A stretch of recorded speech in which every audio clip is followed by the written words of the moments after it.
안녕하세요. 건강지킴이 닥터 MBC 정다은입니다. 질환에 관한 다양한 궁금증 여러분의 입장에서 꼼꼼하게 짚어드리겠습니다. 나이가 들면서 다양한 신체적인 변화를 겪게 되죠. 그중에서 치아와 잇몸도 노화로 인해 약해지면서 치아가 상실되고요. 연령과 상관없이 사고나 질환으로 치아가 상실될 경우에는 치아 기능을 할 수 있는 임플란트를 선택하는 경우가 많습니다. 하지만 자신의 구강 상태에 맞는 임플란트 수술 방법을 선택하고 제대로 식립해야만 부작용과 재수술을 예방할 수 있는데요. 그래서 오늘은 전주연세 유펜치과 곽기태 원장과 함께 임플란트에 대해 자세히 알아보겠습니다. 임플란트 수술의 성공률과 수명을 결정하는 요인은 수술 전 정확한 진단과 올바른 수술 방법 선택입니다. 치아 역할을 대신하는 임플란트를 식립할 경우 주변 치아와의 교합 등 고려해야 할 사항들이 많은데요. 그래서 오늘은 치과의사 곽기태 원장과 함께 임플란트에 대해 자세히 알아보겠습니다.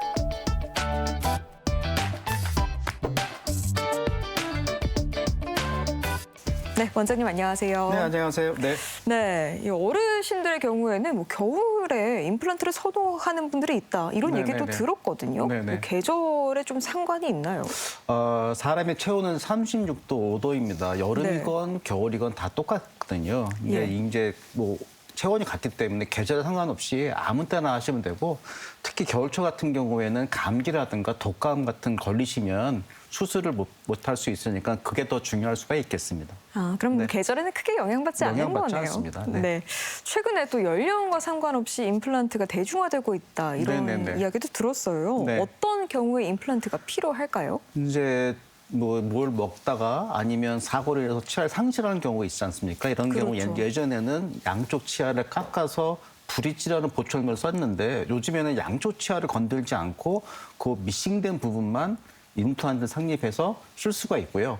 아니면 이제 틀니를 이제 전체적으로 치아 네. 없는 분 같은 경우는 틀니를 쓴다거나 부분 틀니 쓰는 분이 있는데 네. 이 틀니 같은 경우에는 자연치에 비해서 저작압이 굉장히 낮습니다. 그래서 뭐 외형적으로라든가 누굴 만날 때는 상관없지만 예. 기능적인 면에서 많이 차이가 있기 때문에 실례를 드리자면 뭐 김치 먹을 때 힘들어요, 아니면 고기 먹을 때 힘들어요 이런 분들이 계시거든요.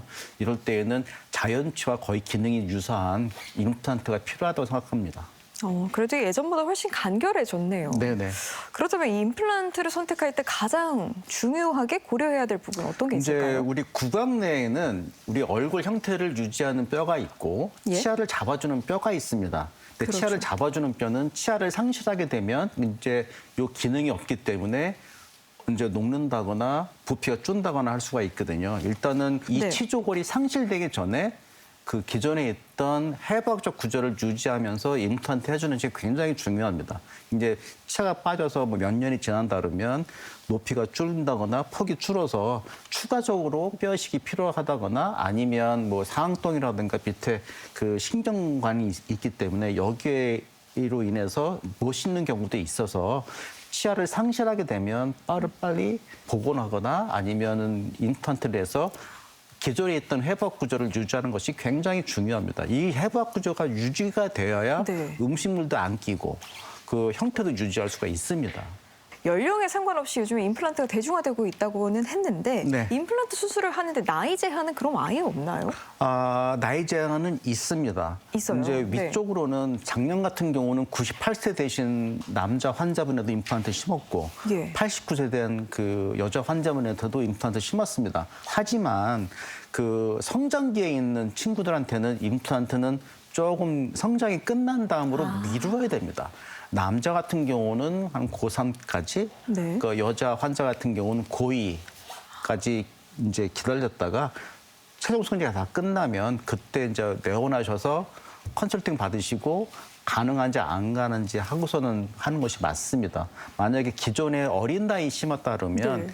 어린 나이 심은 임플란트는 성장이 되지 않기 때문에 예. 기존에 있는 치아하고 그 임플란트하고 간격이 생기게 됩니다. 그렇겠네요. 예, 그래서 이제 성장이 다 끝나야지만 그때 임플란트를 할 수가 있습니다.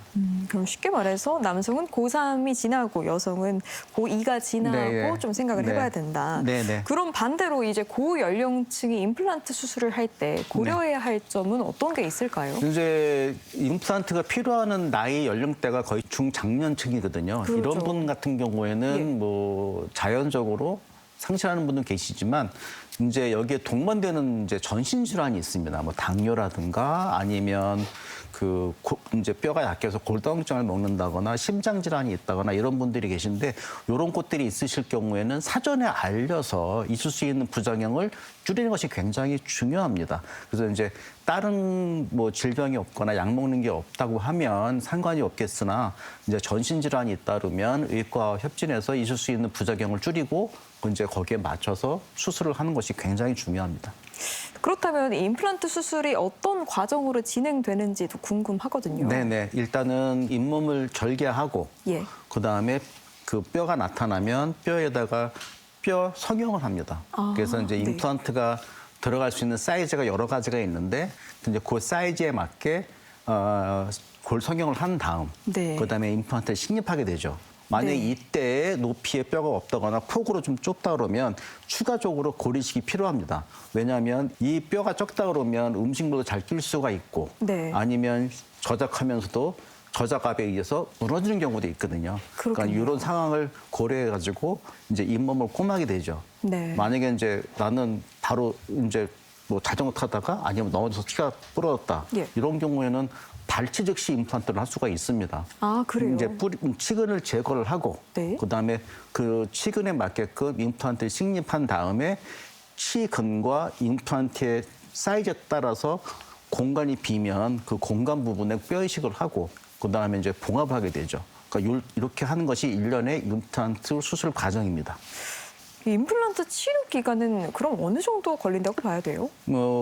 요즘에 많은 분들이 식립과 동시에 보철물을 할 수 있습니까라고 여쭤보는데 네네. 저는 이제 그렇게 물어요. 그러면 다리가 부러졌는데 기부스하고 달릴 수 있습니까? 산에 갈 수 있습니까? 여쭤보거든요. 어렵죠. 어렵죠. 네. 그러니까 임플란트 마찬가지예요. 임플란트도 그 임플란트 자체에 뼈가 붙는 기간이 이제 뼈가 굳어지는 기간이 필요합니다. 그러니까 상악 같은 경우에는 6개월, 하악 같은 경우는 4개월인데 요즘에 이제 많이 기술이 발달돼서 네. 요 기간을 좀 줄이는 경우도 있어요. 뭐 5개월, 4개월, 뭐 3개월 이렇게 줄이는 경우 있으니까 요거는 이제 치과에 내원하셔서 내 골 상태에 따라서 바뀔 수가 있는데 식립과 동시에 보철물 올린다. 요거는 조금 과장 광고로 보시면 되겠습니다. 아, 그렇군요. 식립과 동시에 보철물을 올리는 건 어렵다. 네, 네. 그러면 임플란트 수술 후에 주의해야 할 사항은 어떤 것들이 있을까요? 이제 대부분 임플란트를 하시는 분들은 치주염, 풍치를 동반해서 오시는 분이 많이 있으시고요. 네. 그다음에 이제 치아를 발치하고 오랜 기간 있다 오시는 분들이 있으세요. 이런 경우에는 그 잇몸 상태가 굉장히 안 좋아요. 잇몸 상태가 안 좋다고 하는 거는 임플란트가 못합니다 그게 아니고 네. 주결점이 많다는 거죠. 그만큼 우리가 고려해야 될 점, 염증이 있다 그러면 염증 컨트롤도 해야 되고 예. 이제 염증이 있다 그러면 우리 몸에서는 피를 통해서 백혈구라든가 호중구라든가 염증에 과대된 세포들을 보내서 그걸 이제 그 자연적으로 힐링한다거나 면역 반응을 하게 되는데 이때는 이제 잇몸들이 굉장히 얇아진다거나 잘 찢어집니다. 혈관이 이제 커졌기 때문에 이때는 이제 뼈 이식을 하더라도 환자가 주의를 안 한다 그러면 봉화 때문에 터진다거나 아니면 잘 해놨는데 아프지 않아서 음식을 막 먹었어요라고 해서 이제 문제가 돼서 오는 분들이 많이 계세요. 이건 이제 뭐 그 교차 감염이라든가 그런 문제가 생길 수가 있으니까 술 후에 그런 것들이 굉장히 중요를 하고 또 한 가지는 이제 뼈가 없는 경우에는 뼈 이식도 해야 되고 네. 뼈 이식을 하려고 그러면 연조직을 이제 특수한 수술 방법에 의해서 네. 확장하고 그러는데 이럴 때는 조금 조심 안 하면 문제가 생길 수가 있어요. 또 한 가지 이제 이건 다른 문제인데 전신 질환이 있는 경우에 당뇨가 있는 경우라든가 심장 질환이 있는 경우라든가 아니면 나는 판막술을 했다 그러면 사전에 투약을 해야 되는 부분도 있고 아니면 내가 정상적인 범위 안으로 모든 수치가 들어와서 일반 환자와 똑같이 수술할 수 있는 상황이 됐는지를 확인해야 되는 부분이 있기 때문에 이런 것들은 좀 다른 케이스지만 이제 의과와 협진이 필요하다는 부분이 있기 때문에 요거는 또 미리 알린다거나 주의가 필요할 수가 있습니다. 수술만큼이나 수술 후에 주의할 사항도 좀 중요하겠네요. 네네. 임플란트 수명은 보통 어느 정도나 되나요? 요게 제일 많이 이제 여쭤보는 질문인데 예. 얼마큼 관리하고 얼마큼 쓰냐에 따라서 그 결과는 틀려질 수가 있어요. 이제 임플란트 같은 경우는 신경이 없기 때문에 바로 증상이 나타나지가 않아요.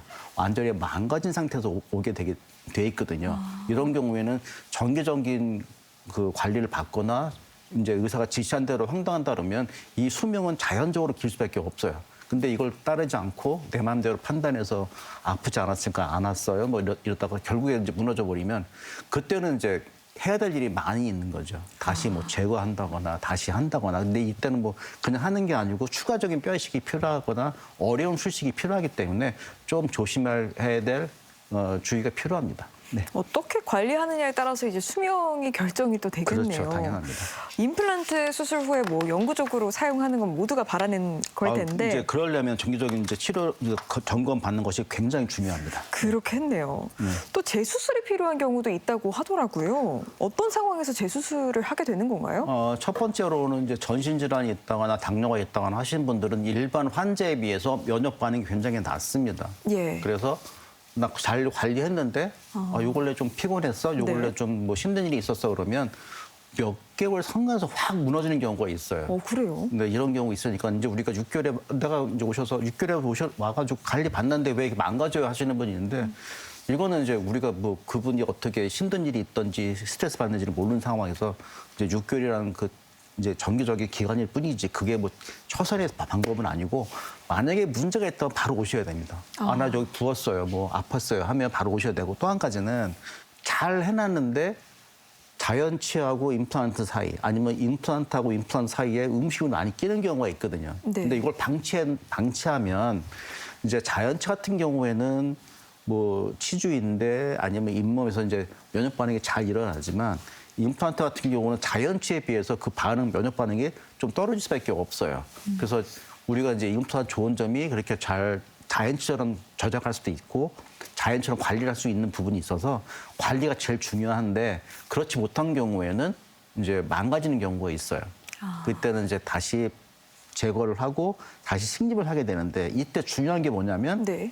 잔존 치조골의 양이에요. 그러니까 대부분 이제 이런 분들 오시는 경우에는 아프지 않아서 안 왔어요. 아프지 않아서 괜찮았어요 하시고 뭐 오시다 보면 임플란트 주에 뼈가 많이 녹아 있는 경우가 있어요. 그러니까 이제 이런 경우에는 시간이 굉장히 중요한데 네. 이런 경우에 빨리 제거를 하고 다시 식립을 한다거나 아니면 초기 같은 경우에는 그 염증만 제거하고 그 이제 소독하고 추가적인 뼈 이식을 통해서 빼지 않고 할 수가 있는데 그렇지 네네. 않은 경우에는 이제 제거를 하게 되는데 이 제거를 할 때의 굉장히 키포인트는 잔존 치조골이 많냐 없느냐에 따라서 이제 바로 식립하거나 아니면 뼈 이식만 하고 나중에 식립하는 경우가 있어요. 그러니까 이런 것들은 그런 걸 하지 않기 위해서 네. 정기적으로 점검받고 관리하고 그게 중요하죠. 임플란트 수술이 실패했을 경우에 환자들이 느끼는 증상에는 어떤 것들이 있을까요? 이제 그 수술 중에 실패하는 경우는 거의 없어요. 이제 그 수술을 해놓고 뼈 이식이 많은 경우가 있거든요. 이런 경우에는 아까도 말씀드렸다시피 잇몸들이 굉장히 성겨 있어요. 왜냐하면 잇몸 쪽에서 피를 공급해서 네. 뼈 쪽에 그 더러운 것들하고 면역 반응을 하기 때문에 딱 열어보면 잇몸들이 굉장히 이렇게 뭐랄까 좀 델리케이트하다 좀 연하게 돼 있어요. 예. 그래서 이제 다 끝나고 이제 꼬매게 되면 이 꼬매는 그 실내에 장력을 주게 되면 찢어지는 경우가 있거든요. 이런 경우에 이제 입을 크게 벌리신다거나 말을 많이 하신다거나 그러시고 주의를 덜하면 꼬맸던 것들이 다 터져 나오게 됩니다.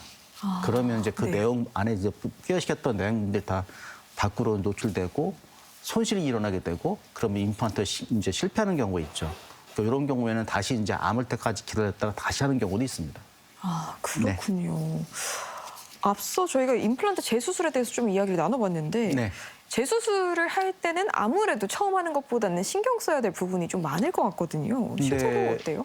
이제 아까도 좀 언급했던 부분이 있지만 염증 정도에 따라서 예. 염증 정도에 따라서 잔존 치조골약이 얼마나 남아있냐가 중요한데 좀 충분하게 그 두 번째 심는 임플란트가 고정될 수 있는 경우가 됐다 그러면 이제 우리가 그 밖에 나가 텐트를 치면 이렇게 볼때처럼 그 텐트 지지하는 기둥이 있듯이 요 임플란트 가지고 지지하는 역할을 하면서 그 주위에 이제 뼈를 이제 쌓아서 무너지지 않게 하는 방법이 있거든요. 네. 그러니까 요거는 이제 염증에 따라서 잔존 치조골에 따라서 술식이 어려워지느냐 안 어려워지느냐는 거기에 있습니다. 이제 만약에 이제 염증이 많고 잔존 치조골이 없는 경우에는 그냥 식립을 못하고 뼈 이식만 해놓은 상태에서 이제 환자를 보내게 되고 몇 개월 있다가 오셔서 다시 이제 수술할 때 추가적으로 뼈 이식해서 이제 수직으로 뼈 이식을 더 하게 되죠. 그러니까 우리가 구강 내에서 수직으로 뼈 이식하는 것이 굉장히 어렵습니다. 그러니까 뭐 옆쪽으로 네. 하는 건 상관없는데 수직으로 뼈를 녹아놨다 그러면 이거는 이제 바로 끝나는 게 아니고 1년 넘게 걸릴 수도 있으세요. 그래요. 네, 잔존 치조골이 참 중요하다 이렇게 네. 말씀을 해주셨는데 그러면 이 재수술할 때 처음에 식립한 기존 임플란트 보철물이 있잖아요. 네. 이거를 사용이 또 가능한가요? 재사용이? 이제 만약에 여러 개의 임플란트가 있습니다. 네. 그 중에 뭐 이제 예를 들어서 4개를 있는데 뭐 3개만 망가졌다, 한 2개만 망가졌다 그러면 망가진 쪽을 제거를 하고 대식립을 한다거나 뼈 이식을 하게 되는데 기존에 남아 있는 게 뭐 2개든 하나든 아이디어란 패스라든가 방향이고 그 잔존 치조골이 완벽하게 커버하고 있다 그러면 사용할 수가 있습니다. 아, 그래요. 네네. 이제 그렇게 해서 뭐 안 좋은 쪽만 식립을 해서 뭐 연결한다거나 할 수가 있고요. 네. 중요한 건 이제 뼈가 다 차 있지만 예. 방향이 삐뚤어졌다. 이건 좀 고려해 봐야 돼요. 왜냐하면 나중에 이제 최종 보철물을 올렸을 때 음식물이 끼게 용이하다 그러면 요거는 저는 제거하는 편이거든요. 아, 이제 네. 제일 중요한 게 사후 관리고 그 자연치하고 똑같은 패스를 유지를 해줘야 자연치처럼 음식물이 안 끼고 그러는 경우가 있기 때문에 환자들이 굉장히 중요한 게 뭐냐면 식립은 잘 되는데 뭐 김치 먹을 때마다 고기 먹을 때마다 너무 많이 껴요 그러면 이거는 망가질 수밖에 없거든요. 그러니까 그런 걸 방지하려고 그러면 정확한 위치라든가 정확한 방향으로 돼 있는 임플란트면 다시 사용 가능합니다. 네. 재수술 후에는 특히 조심해야 할 것들이 좀 더 많을 것 같아요. 이제 재수술 같은 경우는 이제 그 환자가 구강 위생을 잘 하시는 분인지를 먼저 파악하게 되고 그렇지 않다 그러면 계속해서 이제 양치하는 법, 구강 위생 지키는 법을 굉장히 이제 환자분한테 알려드리고요. 네. 이제 그런 것들이 이제 막 전신 질환이 있다거나 아니면 좀 약간 핸디캡이 있는 경우 같은 경우에는 내원, 그러니까 정기적인 내원을 좀 줄입니다. 뭐 3개월에 한 번 오세요, 아니면 4개월에 한 번 오셔서 저희가 관리를 더 해드리죠. 네. 또 요즘에 뭐 이런 분들은 잘 없으실 것 같긴 한데 치과 치료 받고 꼭 알코올로 소독을 해야 한다. 그래서 음주를 하시는 분들이 아 절대 안 됩니다. 안 되죠? 네, 안 되죠. 예, 그래서 이제 이 수술한 다음에 제가 외국 여행 나간다고 하시는 분들 계시거든요. 예. 그러면 2주 동안은 비행기를 못 타십니다. 아, 그래요? 예, 기압이 낮아지면 우직이라고 계속 피가 스며나는 경우도 있고요. 그 다음에 이제 나는 괜찮아. 뭐 전에도 해봤는데 그래서 뭐 흡연하시는 분, 뭐 술을 마시는 분인데 이렇게 되면 혈관이 이렇게 확장이 되면서 네. 피가 스며나는 경우가 있어요. 근데 문제는 이제 이런 것들이 좋은 쪽으로 가는 것이 아니라 안 좋은 쪽으로 갈 수밖에 없어요. 그래서 환자분한테 절대 음주, 그다음에 흡연. 그다음에 만약에 이제 여행을 갈 계획이라면 갔다 오셔서 하길 권유드리죠. 그러니까 그런 것들이 이제 우리가 말하는 환자의 팩터예요. 의사들도 뭐 좋은 분을 만나야지만 환자분 팩터에 의해서 결과가 안 좋게 나는 경우가 있기 때문에 요건 좀 주의하셔야 됩니다. 네. 네. 마지막으로 임플란트로 고민하고 계신 분들께 당부 말씀 있으시다면 부탁드립니다. 요즘에 많은 분들이 임플란트를 하시고 임플란트에 관심이 많이 갖고 계셔요. 근데 문제는 그 전문적인 분한테 받는다거나 경험이 많은 사람 통해서 했으면 좋겠지만 이제 포커스가 싼 걸로 다 이렇게 돼 있거든요. 그분이 뭐 경험이 많거나 잘하시는 분이면 상관없는데 그렇지 않은 분한테 받게 되면 문제가 많이 생길 수밖에 없어요. 결국은 이게 적은 돈 들이는 게 아니고 큰 돈도 들이는 거니까 좀 잘 찾아보셔서 이게 오래 가고 뭐 반영구적 쓰게 되고 이상이 없게 하고 그런 걸 찾아보시려면 좋은 분을 만나시는 것이 굉장히 중요하겠습니다. 또 한 가지는 환자분 같은 경우도 내가 전신질환이 있습니다. 내가 이런 문제가 있습니다라고 알려주시면 거기에 맞춰서 이제 병원에서 지도도 해드리고 맞춰서 정기점검을 이제 할 수가 있는 부분이 있기 때문에 이제 환자분들도 그런 걸 다 적극적으로 알려셔야 되고 이제 그런 것들이 굉장히 중요할 겁니다. 네. 네, 이 시간에는 치과의사 곽기태 원장과 함께 임플란트에 대해 알아봤습니다. 네, 원장님 오늘 말씀 고맙습니다. 네, 감사합니다.